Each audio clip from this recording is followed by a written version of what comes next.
Να γιατί σας λέμε, συνάδελφοι, ότι υπηρετείτε την καπιταλιστική βαρβαρότητα. Για άλλη μια φορά, σπίτια και μαγαζιά πλημμύρισαν, δρόμοι και αγροτικές καλλιέργειες καταστράφηκαν, όχι μόνο στην περιοχή του Άργους που επλήγει πιο πολύ, αλλά και στην Κορινθία, στην Κινουρία, στη Λακωνία, στην Τριφυλία και αλλού. Είχαμε ακόμα και πνιγμό μετανάστριας σε υπόγειο στο κέντρο του Άργους.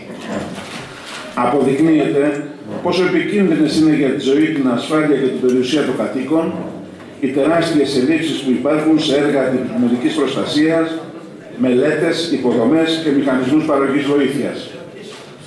Αυτές οι καταστροφές είναι φυσικό επακόλουθο μιας πολιτικής που υποτάσσει τα πάντα στο κέρδος των καπιταλιστών.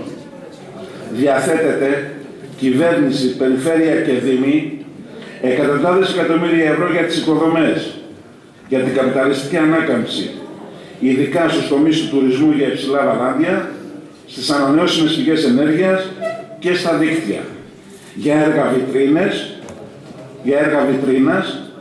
για έργα για την τουριστική και λοιπή προβολή της περιφέρειας και μην εξανήσεστε, κυρία Νικολάκου, και δώστε να συντηρηθούν πυρασβεστικά αυτοκίνητα ή να επουλωθούν τέτοιες πληγές. Αυτό σας είπαν στη σύσκεψη στην αποκεντρωμένη διοίκηση και δεν κατάλαβα. Τώρα σας φταίει ο κύριος Αγγελάκας. Προχθές σας έφταιγε ο κύριος Αποστολόπουλος. Δικά σας, στελέχη των κομμάτων που σας στηρίζουν είναι. Όλοι αυτοί. Ή σας φαίνεται τώρα κάποιοι ως φιονκάπτες δήμαρχοι. Δηλαδή ο οποίος δεν σας διβανίζει, δική σας είναι. Πασόκ Νέα Δημοκρατία. Κυρία Χνου, δεν είναι κομμουνιστές. Οι τεράστιες λοιπόν ελλείψεις προσωπικού στη δασική και περιοριστική υπηρεσία, τα απαρχαιωμένα και συντήρητα μέσα που διαθέτουν είναι αδιάψωστοι μάρτυρες όλων αυτών που λέμε. Ιδιωτικοποιείται τα πάντα, αναθέτεται σε μικρούς και μεγάλους εργολάβους του καθαρισμό ρεμάτων, χυμάρων, τη συντήρηση έργων υποδομής. Έχετε ανεξέλεγκτους καπιταλιστικούς ομίλους με αποτέλεσμα πολλές ζημιές να οφείλονται στην ασυδοσία τους, όπως στην Κορινθία, από τα έργα στο προαστιακό και στη Νέα Εθνική Οδό. Είναι καθαρό. Παραβιάζεται συνεχώς βάναυσα η φύση, με την ανεξέλεγκτη και χωρίς κανένα προγραμματισμό δόμηση, με την εμπορευματοποίηση κάθε σπιθαμής γης, με τις επεκτάσεις των σχεδίων πόλης, χωρίς εξασφάλιση έργων υποδομής, με τις καταπατήσεις και το μπαζώματα στα ρέματα, αλλά και με τις πολλές και καταστροφικές πυρκαγιές, ως αποτέλεσμα της δασικής πολιτικής που αποψηλώνουν ραγδαία τα δάση της χώρας, δίνοντας έδαφος στην ανεξέλεγκτη ροή του νερού. Κλείσιμο ρεμάτων.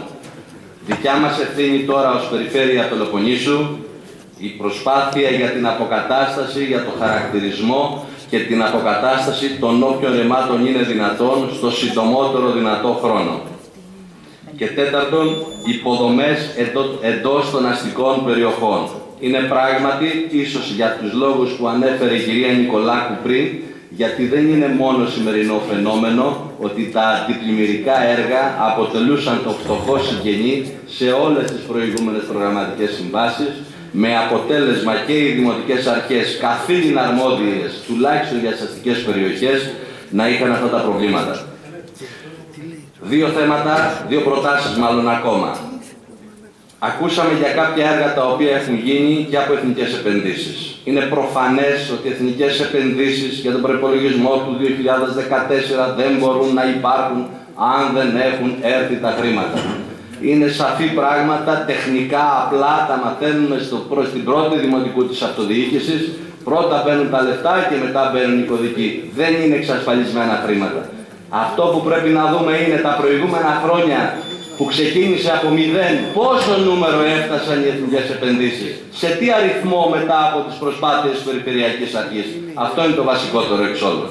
Και το τελευταίο, και γυρίζω στα μέτρα που φαντάζομαι ότι είναι το πιο σημαντικό για αυτούς που μας ακούνε, αυτοί που έχουν ήδη πληγεί, θεωρώ ότι ήδη έχει ξεκινήσει μια μεθοδολογία αυτή τη στιγμή, από όσο γνωρίζω, η κατατόπους αντιπεριφερειάρχες σε συνεργασία με τους δημάρχους, αλλά θα ήθελα καλύτερα να τα πούν οι καθήλυνα αρμόδιοι, χωρίς εγώ να πω σε αυτό. Παρ' όλα αυτά, θεωρώ ότι είναι μείζον θέμα και εμείς θα πρέπει να εξαντλήσουμε κάθε περιθώριο και των οικονομικών δυνατοτήτων μας και της ευαισθησίας μας. Τίποτα άλλο. Ευχαριστώ.